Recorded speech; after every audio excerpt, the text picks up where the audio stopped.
देखने को मिला है। तो मेंसुरेशन पार्ट 2 यहाँ पर लिख देते हैं, यहाँ तक हो रहा होगा, दिख रहा होगा।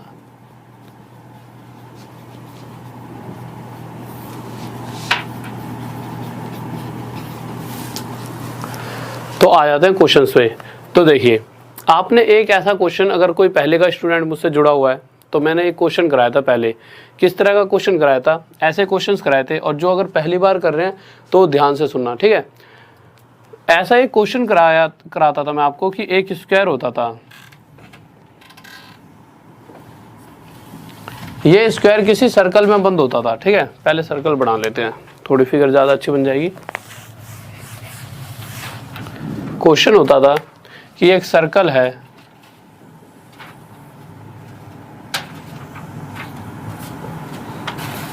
और इसके अंदर एक स्क्वायर बंद है।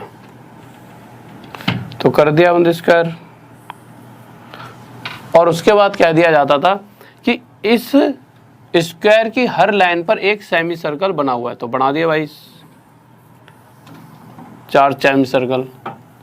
तो हमसे क्वेश्चन पूछ लिया जाएगा, जो ये शेडेड पोर्शन है, ये वाला जो शेडेड पोर्शन है, हिंदी में इसे छायांकित भाग कह सकते हैं, इसका एरिया बताइए, क्षेत्रफल। तो इस कंडीशन में जब इसका हम एरिया पूछते हैं तो इसका एरिया क्या है? तो देखिए, तो मैंने पहले क्या बता रखा है, और साथ में वो आपको गिवन देगा कि जो स्क्वायर है इसकी एक साइड 2 मीटर है। स्क्वायर मतलब वर्ग, ठीक है। तो स्क्वायर की एक साइड कितनी है? 2 मीटर। इस कंडीशन में वो आपसे शेडेड पोर्शन का एरिया पूछेगा। Find area of shaded portion, find area of shaded, यहां तक दिख रहा होगा, पोर्शन। तो अगर कोई पहली बार देख रहा है या पहले देख चुका है, तो इसका सीधा एरिया निकालने का क्या फॉर्मूला होता है? डायरेक्ट अगर जब भी ऐसा क्वेश्चन आ जाए, चाहे ट्रायंगल के ऊपर पूछता है चाहे रेक्टेंगल के ऊपर, तो डायरेक्ट कैसे निकालेंगे पहले वो बताऊंगा। फिर उसके बाद मैं आपको बताऊंगा, क्योंकि ये पहले बात मैंने बता नहीं रखी कि ऐसा ही क्यों होता है हर बार। तो देखिए, सबसे पहले उसने क्या दे रखा हमारे को, जो ये स्क्वायर है इसकी एक साइड कितनी देर की है? 2 मीटर। अगर मैं आपसे सिर्फ इस स्क्वायर के एरिया की बात करूं कि इस स्क्वायर का एरिया क्या होगा, तो आप सभी को पता होगा कि कोई भी जो वर्ग होता है, अगर इसकी वर्ग की साइड 2 है तो इसका एरिया क्या होगा? 2 का स्क्वायर 4। अगर इसकी साइड, स्क्वायर की साइड 4 होती तो इसका एरिया कितना होता? 16। तो इसी तरह से अगर इसकी एक साइड 2 मीटर है तो इस स्क्वायर का एरिया हो जाएगा 4 मीटर स्क्वायर। अब मैं आपसे कहूँ कि इसका, इसका, इसका और इसका टोटल एरिया बताओ, तो जो इनका टोटल एरिया होगा वो वही होगा जो इस स्क्वायर का एरिया होगा। तो इसका आंसर हमारा क्या आ जाएगा? 4 मीटर स्क्वायर। तो हमारा आंसर क्या आ गया यहाँ पर? 4 मीटर स्क्वायर। पर अब आपके दिमाग में एक सवाल आएगा कि ऐसा ही क्यों हो रहा है, ठीक है। सबसे मेन मुद्दा तो ये उठता है कि ऐसा ही हो क्यों रहा है, तो इसके ऊपर बात करेंगे। उससे पहले 1-2 चीज़ और जान लेते हैं। ऐसा नहीं है कि सिर्फ स्क्वायर होगा तभी ऐसा होगा। अगर यहाँ पर स्क्वायर की जगह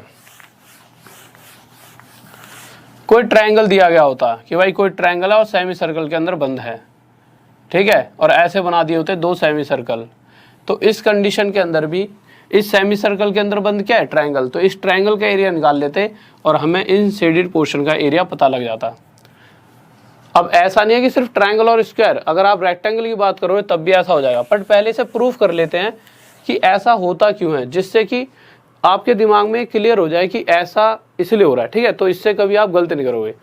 तो देखते हैं, देखिए रेक्टेंगल को लेकर समझते हैं, क्योंकि रेक्टेंगल से आपको जल्दी समझ आ जाएगा, फिर स्क्वायर से भी समझ लेंगे। जैसे मैंने एक रेक्टेंगल ले लिया,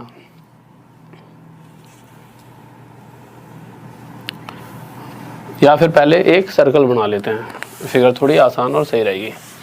मतलब मुझे थोड़ा आसान रहेगा ना बनाने में यार। तो एक सर्कल बना लेते हैं, एक सर्कल बना दिया। अगर इसके अंदर मैं एक रेक्टेंगल बना देता हूं, तो मैंने एक रेक्टेंगल बनाया,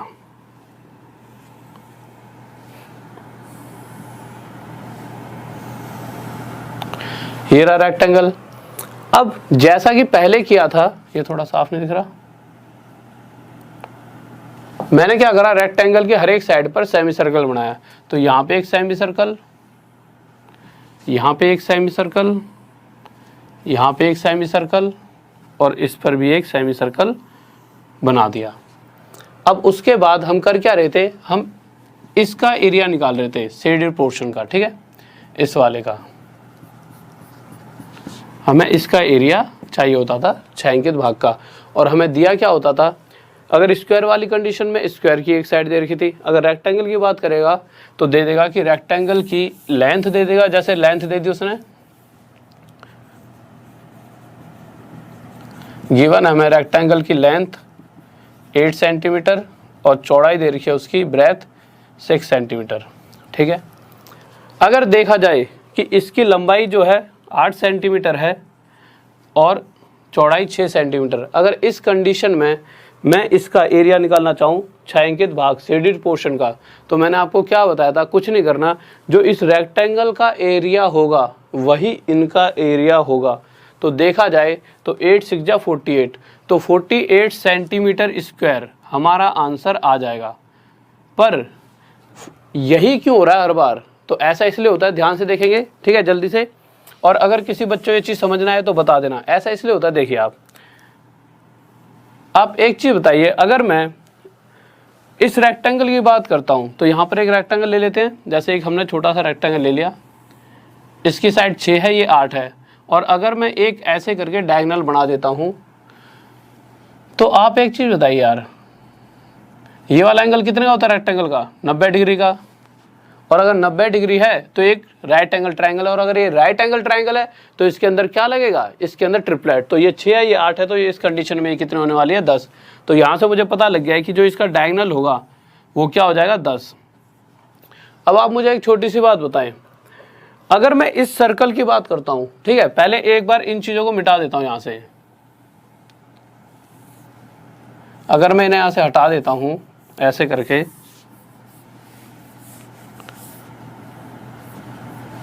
तो आप क्या देखोगे, जो ये वाली लाइन है, ये लाइन क्या है, ये इस सर्कल की डायमीटर है, ठीक है कि नहीं है। अगर ये लाइन इस सर्कल की डायमीटर है, इस कंडीशन के अंदर अगर ये लाइन 10 है तो सर्कल का रेडियस बड़े वाले का कितना हो जाएगा, 5। अगर मैं इस बड़े वाले सर्कल का रेडियस जानना चाहूँ तो क्या हुआ, एरिया जानना चाहूँ तो एरिया क्या होता है, पाई आर का स्क्वायर। तो पाई आर कितना है बड़े वाले सर्कल का, 5, तो 5 का स्क्वायर 25। तो बड़े वाले सर्कल का एरिया आ जाएगा 25 पाई। इतनी सी बात समझ आ गई। अब इसी तरह से इनके ऊपर छोटे छोटे बने हुए थे ऐसे, इस पे यहाँ पे, इस पे यहाँ और इस पे यहाँ पर ऐसे। और हमें किसका एरिया चाहिए था, हमें इस शेडेड पोर्शन का एरिया चाहिए था। अब ये एक बार डिटेल में देख रहे हैं, फिर उसके बाद बताऊंगा कैसे हम इसे और आसानी से समझ सकते थे। तो आप क्या देखोगे कि अगर हमें इसका इसका इसका और इसका एरिया चाहिए, चलो उससे पहले हमने पूरे बड़े वाले सर्कल का एरिया निकाल रखा है 25 पाई। अगर मैं इन चारों छोटे छोटे जो सेमी सर्कल है इनका एरिया निकालना चाहूँ तो आप देखोगे इसकी साइड 6 है तो ये सामने वाली भी 6। तो इस 6 पर जो सेमी सर्कल बनेगा और इस वाली साइड पे जो सेमी सर्कल बनेगा, इन दोनों का एरिया आपस में क्या होगा, बराबर। कहने का मतलब है ये आधा और ये आधा मिलकर एक सर्कल बना रहा होगा, और उस सर्कल की जो डायामीटर होगी वो कितनी होगी, 6। और यहाँ से हमें पता लगेगा कि उसकी रेडियस कितनी आ जाएगी, 3। आप समझ रहे हो, अगर ये डायमीटर है इस सेमी सर्कल की तो इसका आधा कितना होगा, 3। तो यही तो इसकी रेडियस हुई। तो यहाँ से मुझे पता लगा ये दोनों मिलकर एक क्या बना रहे हैं, सर्कल। और इस दोनों का टोटल जो एरिया होगा वो क्या होगा, पाई आर कितना है, 3 का स्क्वायर 9। तो इसका एरिया आ गया 9 पाई। इसी तरह से अगर इस वाले और इस वाले का, आप सोच रहे होंगे कौन से सेमी सर्कल की बात हो रही है, देखिए इस वाले सेमी सर्कल की जो इस साइड पे बन रहा है, जिसकी साइड ये 8 है। और अगर नीचे बात की जाए तो अभी हम इस पूरे का एरिया निकाल रहे हैं, शेडेड पोर्शन की बात नहीं कर रहे, इस पूरे की बात कर रहे हैं। इसी तरह से यहाँ पर भी हमने इस पूरे की बात की है और यहाँ पर भी इस पूरे की। तो आप देखोगे ये और ये जुड़कर पूरा एक सर्कल बनाएगा जिसका डायमीटर होगा 8। अगर डायमीटर 8 है तो इसका रेडियस 4 होगा। इस कंडीशन में अगर हमें इसका क्या जानना हो, एरिया पूरे सर्कल का जिसकी डायमीटर 8 है, तो एरिया होता है पाई आर का स्क्वायर। आर कितना है, 4 का स्क्वायर 16। तो यहाँ से आ जाएगा 16 पाई। तो आपने देखा इसका इसका इसका और इसका टोटल कितना आ रहा है 9 पाई और 16 पाई 25 पाई। एक तो ये आ गया, ठीक है। इतनी सी बात आपकी समझ आ गई। आपने देखा कि जो पूरे बड़े वाले सर्कल का एरिया था वो भी 25 पाई और जो इन चारों का एरिया है वो भी 25 पाई, आपस में बराबर ही आ रहा है। अब हमें क्या जानना था, एक बार यहां पर ऐसे बना देते हैं जल्दी से, ठीक है। तो हमें क्या जानना था, हमें इस वाले हिस्से का एरिया निकालना है। तो आप क्या देखोगे यार, अगर मुझे इसके हिस्से का एरिया निकालना है तो उस कंडीशन में अगर मैं टोटल एरिया, किस किस का टोटल एरिया, ये वाला एरिया, ये वाला एरिया, ये वाला एरिया, ये वाला एरिया, प्लस में इस रेक्टेंगल का एरिया, इस पूरे में से, तो हमें पता है इसका इसका इसका इसका एरिया आ गया 25 पाई, प्लस में रेक्टेंगल का कितना आ जाएगा 8 6 48, प्लस में 48। इस पूरे में से अगर मैं इसको माइनस कर देता हूं, इस सर्कल को, इस हिस्से को, सर्कल को माइनस कर देता हूं, तो ये और यही तो नजर आएगा। आप देखिए इस तरह से देखो, आपको नजर आ जाएगा कि अगर मैं भाई इतने पूरे एरिया में से ये एक जो सर्कल है इसे हटा दूंगा तो ये और यही तो बचेगा। और सर्कल का एरिया कितना है 25 पाई और टोटल हमारा निकला कितना था 25 पाई प्लस 48, उसमें से माइनस कर दिया हमने 25 पाई। तो जब ये 25 पाई हट जाएगा तो रह क्या जाएगा 48। तो और ये 48 किसका एरिया था, रेक्टेंगल का। इसीलिए हर बार जब भी हम चाहे स्क्वायर लेंगे चाहे ट्राइंगल लेंगे, होगा क्या, जो ये सेमी सर्कल्स का जो टोटल होगा वो और पूरे बड़े वाले सर्कल का टोटल हमेशा बराबर आएगा। इसीलिए लास्ट में कट जाएंगे और बच क्या जाएगा, रेक्टेंगल है तो रेक्टेंगल बच जाएगा उसका एरिया, और स्क्वायर है तो स्क्वायर का एरिया। तो हमेशा करना क्या है, आप सब कुछ छोड़ देना, सिंपल। अगर जब भी ऐसा क्वेश्चन आएगा तो अगर रेक्टेंगल की बात थी तो रेक्टेंगल दे रखा था तो कुछ मत करना, रेक्टेंगल का एरिया निकाल देना। अगर स्क्वायर का ले लेते हैं एक बार, ठीक है, एक ट्रायंगल का क्वेश्चन और ले लेते हैं।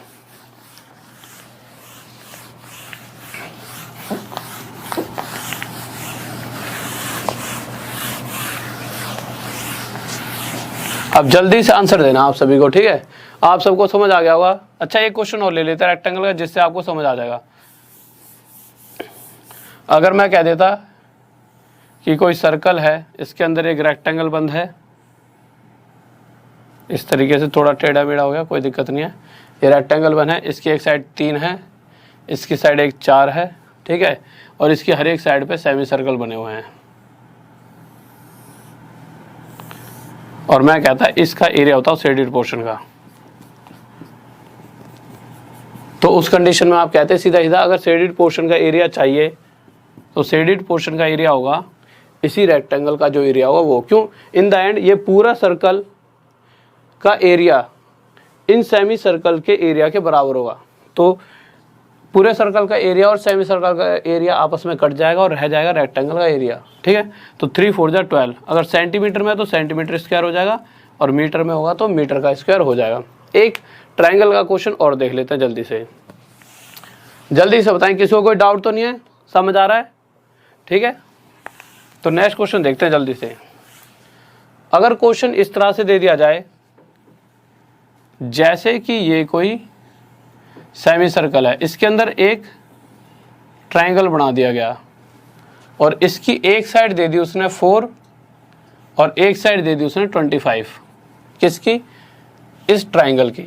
ये 4 दे दी और ये 25 दे दी, और कह दिया कि इसकी दोनों साइड्स पर सेमी सर्कल बने हुए हैं ऐसे, और इनका एरिया पूछ लिया किसका, शेडेड पोर्शन का। तो इस कंडीशन में एरिया क्या होगा, तो आप देखोगे कि ट्रायंगल का एरिया जब निकालेंगे, अगर ये राइट एंगल ट्रायंगल होता तब तो सीधा निकल जाता भाई, हाफ बेस इनटू हाइट। पर आप जब ध्यान से देखोगे तो जो ये ट्रायंगल है, क्यों अभी मैंने बताया था कि अगर ट्रायंगल बनाए तो ट्रायंगल का एरिया, रेक्टेंगल बनाए तो रेक्टेंगल का निकाल लो, वही हमारा आंसर हो जाएगा अगर हमें इसका एरिया पूछा है। तो हम देखेंगे कि ये ट्रायंगल है कौन सा। तो आपको पता है कि जो भी सेमी सर्कल के अंदर ट्रायंगल बनता है हमेशा ये वाला एंगल उसका कितने डिग्री का होता है, 90 डिग्री का, अगर ये एंगल 90 डिग्री का है तो इसके इधर वाली या इधर वाली कोई साइड बेस होगी और एक साइड हाइट होगी। तो इस कंडीशन में अगर मैं बेस 4 मान लेता हूँ तो हाइट हो जाएगी कितनी हमारी 25, और जब इसे काटेंगे तो ये 2 से 2 पे जाएगा और यहाँ से आ गया 50। अगर ये सेंटीमीटर में तो 50 सेंटीमीटर स्क्वायर हो जाएगा एरिया, अगर मीटर में तो 50 मीटर स्क्वायर, और ये हमारा क्या आ जाएगा आंसर। किसी को डाउट तो नहीं है, जल्दी से बताएं, कोई दिक्कत नहीं है, ठीक है। तो जब भी ऐसा क्वेश्चन होगा आप आसानी से कर पाओगे। नेक्स्ट क्वेश्चन की तरफ चलते हैं। अच्छा एक चीज़ और आप देख सकते हो, देखिए रुक जाओ,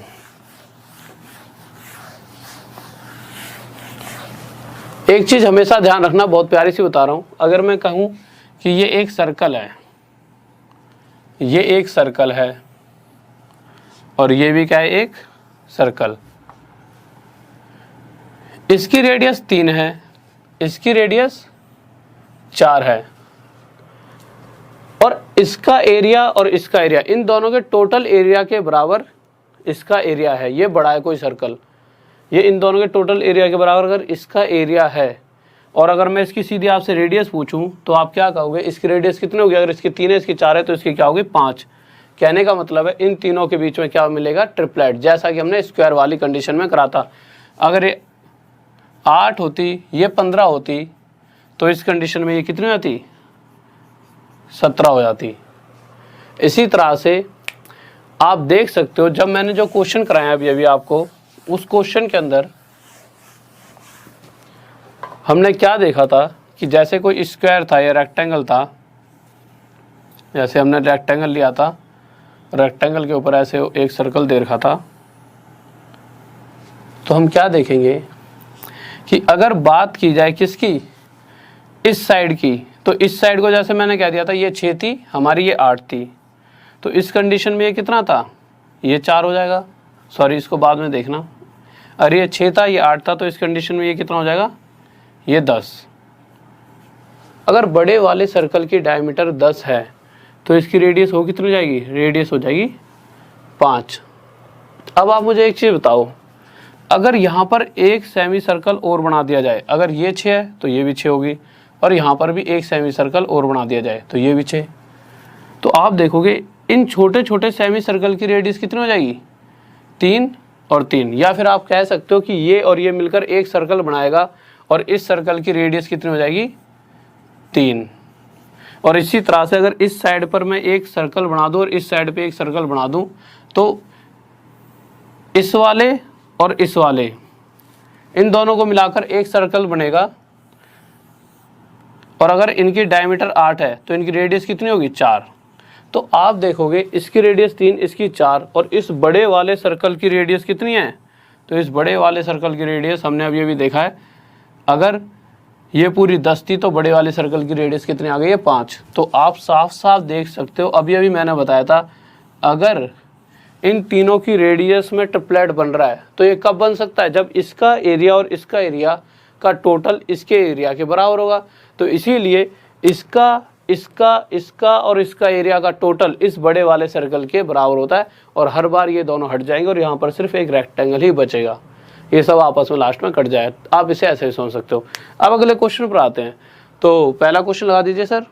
तो ठीक है, पहला क्वेश्चन देखते हैं। पहला क्वेश्चन आपकी स्क्रीन पर है, ठीक है, तो जल्दी से करें, क्या कह रहा है।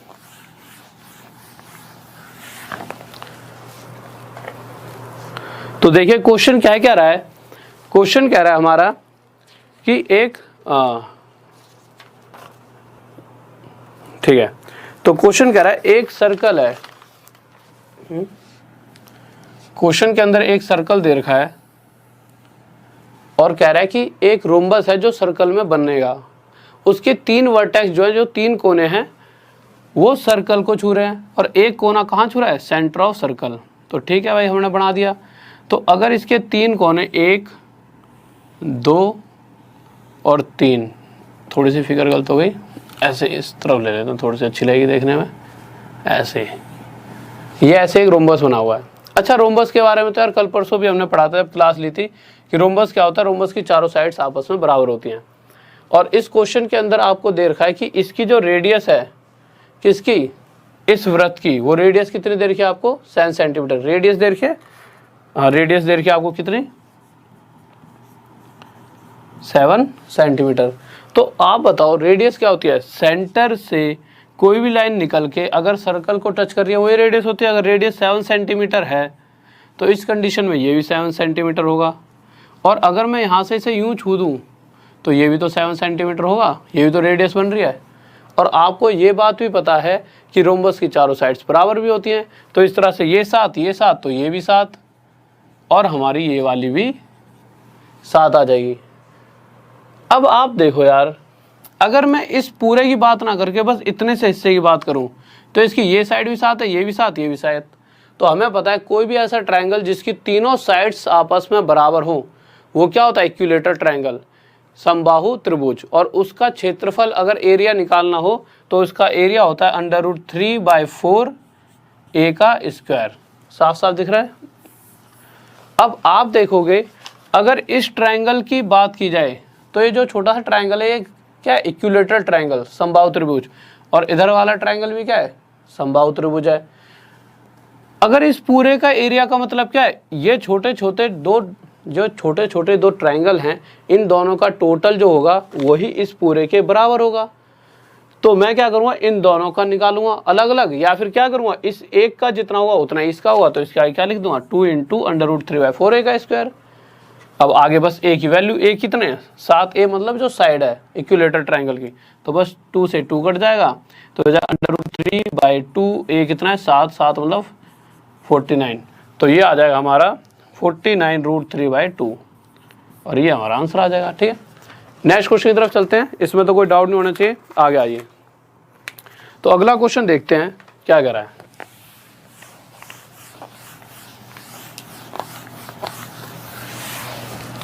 तो हम अगले क्वेश्चन पर आए।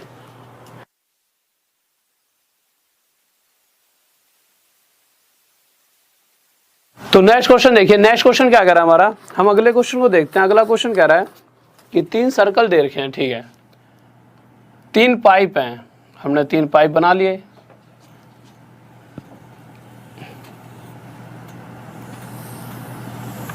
और जिनकी रेडियस है कितनी, r।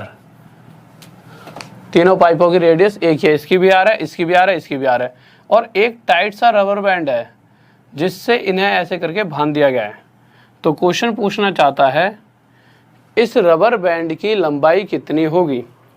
तो जब भी ऐसा क्वेश्चन आएगा, अगर क्वेश्चन कह रहा है 3 पाइप हैं तो आप क्या लिखोगे, 3d। अब आप कहोगे d क्या है, अगर इसका रेडियस r है, ठीक है, तो d मतलब है डायमीटर, तो डायमीटर हो जाएगी 2r। या तो वैल्यू देगा, अगर वैल्यू नहीं देगा तो डायमीटर हो जाएगी 2r। क्यों, पूरी भाई रेडियस, 2 रेडियस मिलकर ही तो पूरी डायमीटर बनाती हैं।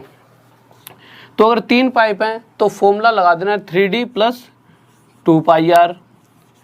अगर क्वेश्चन के अंदर 3 पाइप की जगह 4 पाइप आ जाते हैं तो उस कंडीशन में आंसर होगा 4d + 2πr। मार्कर चेंज करता हूँ, थोड़ा कम दिखाई दे रहा है इससे, ठीक है। इसी तरह से अगर 5 पाइप की बात आती है तो 5 पाइप में क्या हो जाता है, 5d + 2πr। बट अगर कंडीशन 9 पाइप की होगी तो 9 पाइप वाली कंडीशन में क्या होगा, इस कंडीशन में अगर इसकी लेंथ पूछी होगी रबर बैंड की तो वो होगी 9d + 2πr। तो आप कहोगे सर इसको बताने का फ़ायदा क्या, बात तो वही है।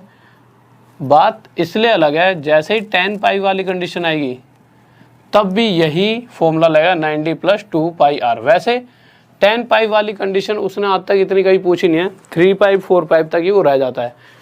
10 पाइप वाली कंडीशन का भी आंसर यही इसलिए होगा जब हम 10 पाइपों को ऐसे करके आपस में लगाएंगे, 1 2 3 ऐसे करके आपस में लगाएंगे, तो जब ये 10 के 10 लग जाएंगे तो यहाँ पर इतना बड़ा सर्कल बनेगा कि एक पाइप उसमें गायब हो जाएगा, उसका होना ना होना बराबर हो जाएगा। ठीक है, जितना 9 पाइपों के लिए रबर बैंड लगेगा उतना ही 10 के लिए लगेगा, इसीलिए इसका भी 9d + 2πr हो जाता है आंसर। ठीक है, नेक्स्ट क्वेश्चन पर चलते हैं। तो नेक्स्ट क्वेश्चन देखिए बहुत प्यारा सा है, बहुत बार पेपर में भी आ चुका है। तो अगले क्वेश्चन पर चलते हैं, क्या कह रहा है।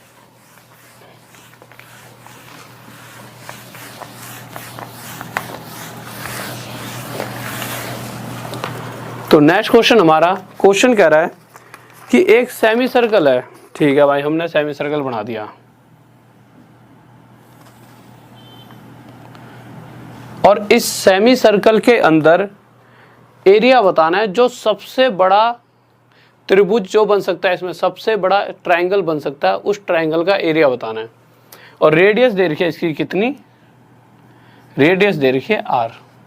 अब आप मुझे एक चीज बताइए, ट्रायंगल तो बहुत सारे बन जाएंगे सेमी सर्कल में, थोड़ा बड़ा बना लेता हूं इसे, ठीक है।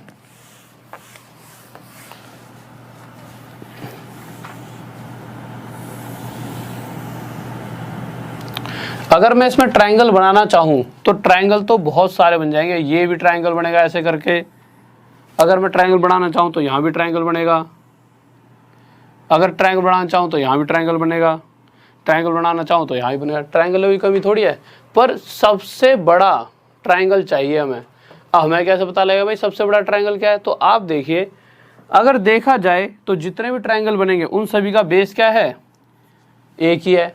और आप सभी को एक बात और भी पता है कि जितने भी ट्रायंगल बनेंगे वो यहाँ पर कितने डिग्री एंगल बनाएंगे, 90 डिग्री का, क्योंकि सेमी सर्कल के अंदर कोई भी ट्रायंगल बनता है, अगर डायमीटर पर कोई भी ट्रायंगल बनता है तो यहाँ पर जैसे टच होगा सर्कल पे, ये वाला कोण कितने डिग्री का होता है, 90 डिग्री का। तो यहाँ से हमें ये पता लग चुका है कि जितने भी ट्रायंगल बनेंगे सभी के सभी राइट एंगल ट्रायंगल, तो इनका एरिया भी क्या होगा, हाफ बेस इनटू हाइट। तो यहाँ से हमें ये तो पता लग चुका है कि बेस तो सबका बराबर होगा, भाई कितने भी ट्रायंगल बना लो बेस तो यही रहेगा। हाँ, अब अगर हमें पता लगाना है सबसे बड़ा एरिया किसका है, तो उसके लिए जिसकी सबसे बड़ी हाइट होगी, तो सबसे बड़ी हाइट अगर यहाँ से देखी जाए तो आप देखिए, अगर मैं आपसे तीन चीज़ें पूछता हूँ, एक ये ट्रायंगल बना दिया, ठीक है, तो हाइट क्या होगी, जो यहाँ से लेकर सीधी आके यहाँ पे क्या डाल देगी, परपेंडिकुलर।